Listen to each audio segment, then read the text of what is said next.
Video script, 16 minutes. The referee America stopped, but the world couldn't. One man, who dedicated his entire life to a single dream, becoming a referee, refereeing at the World Cup, from Somalia.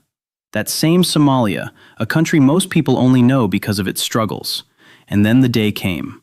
FIFA selected him for the 2026 World Cup, Somalia's first ever referee at the World Cup. But at Miami Airport, he was stopped. He had a valid visa, a diplomatic passport. Still, entry denied. And when he returned to Mogadishu, thousands of people were waiting for him. A stadium was packed full, just to see him. This is not just the story of a referee. This is a story of dignity, injustice, and a passion so strong that no border, no visa, and no system could stop it. In today's video, we tell the full story, from beginning to end. Born in 1992 in Mogadishu, Omar Artan. If you don't know what Mogadishu is like, understand this. Somalia is a country that endured over 2 decades of civil war. The militant group Al-Shabaab brought devastation. Just surviving there is an achievement. And from those conditions, Omar rose to become a football referee. In 2018, he made it onto FIFA's official referees list. Then the milestones kept coming. January 2024, he became the first Somali referee ever at the Africa Cup of Nations. Then came the CAF Champions League final in May 2026 at Morocco's Prince Moulay Abdallah Stadium. Asfar versus Mamelodi Sundowns, Africa's biggest club match. And the referee? Omar Artan, Somalia's first referee in a continental final. And then FIFA did something unprecedented. They selected Omar Artan for the 2026 World Cup. Out of 52 referees from around the world, one name stood out, Omar Artan from Somalia. CAF had also named him the 2025 Male Referee of the Year. This man wasn't just any... And then, it was a weekend, he headed to Miami. He flew from Istanbul and landed at Miami International Airport. Documents? Everything was perfect. FIFA accreditation? Check. Valid US visa? Check. Diplomatic passport? Check. But U.S. Customs and Border Protection stopped him. They started an additional inspection. Later, CBP called it a routine process. Hours later, the decision, inadmissible, vetting concerns. No specific reason was given, no proof was shown, just entry denied. Omar Artan was put back on a plane and sent home to Somalia. His World Cup dream was left behind at that airport. But the story didn't end there. Andrew Giuliani, head of the World Cup task force at the White House, said, "People who communicate with bad actors, those who pose a threat to America, will not be allowed entry." An anonymous Trump administration official alleged that Omar Artan had connections to suspected terror organization members. Allegation, suspected, anonymous. No evidence was made public. No names, no case. FIFA said it wasn't their decision. The host government determines who gets entry. And what did Omar himself say? He said, "Despite the circumstances, I remain in a positive mood. I am focused on the next challenges in my refereeing career. I thank FIFA and CAF, and I wish my colleagues the best of luck at the World Cup." That was the man this happened to, and that was his response.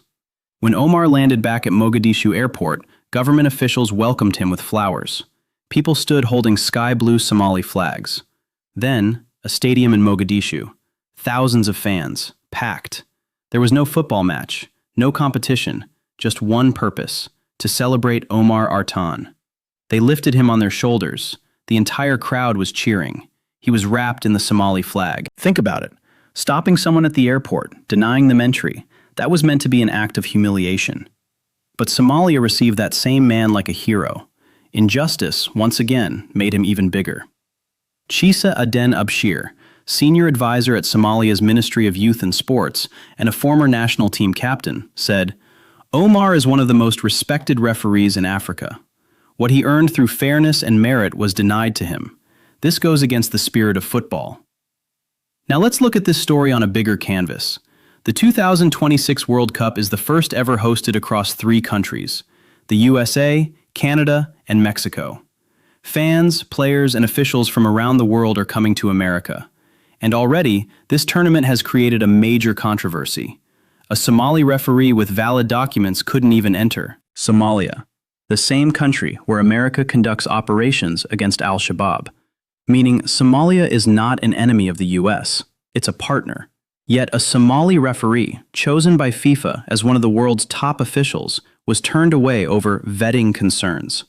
This raises an uncomfortable but necessary question. If Omar's name wasn't Omar Artan, if his passport was from another country, would he still have been stopped?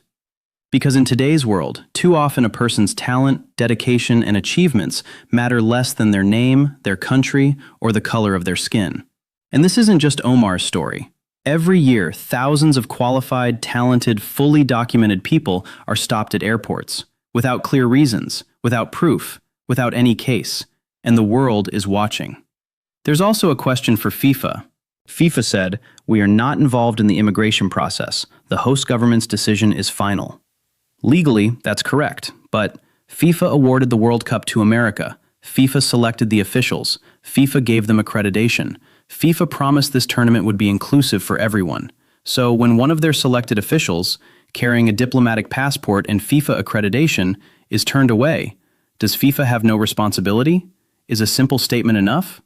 The world expects, and will continue to expect, FIFA to raise its voice in such situations, to do more than just issue a PR statement. But what touches me the most in this whole story is Omar's response. He didn't make a big political statement. He didn't show anger. There was no bitterness. He simply said, "I remain positive. I'm focused on the future." Listen, that's not easy. When your life's dream is crushed by one stamp from an airport officer saying, "I'm positive," takes real character. That's the true measure of a man. And history shows, people with this kind of character usually go very far. Omar Artan is only 33 years old. The next World Cup is in 4 years. His career is still long. His time will come. I made this video because many of us get stopped once, and we stop. But Omar was stopped, and an entire nation lifted him on their shoulders. In life, the biggest barrier is often not the one outside us. It's the one inside that breaks. Omar Artan's passport was rejected, but his dream wasn't. His character wasn't. His hard work wasn't. And that's exactly what turned him from just a referee into a symbol. When the system is against you, when the roads are blocked, when your passport is rejected, if you still stand tall, if you stay positive, if you keep doing your work, then one day, those thousands of people in the stadium will stand up for you. Omar Artan, Somalia is proud of you, and so are we. If this story touched you, please share it. Subscribe for more stories like this, and comment below. If you were in Omar's place, what would you have done?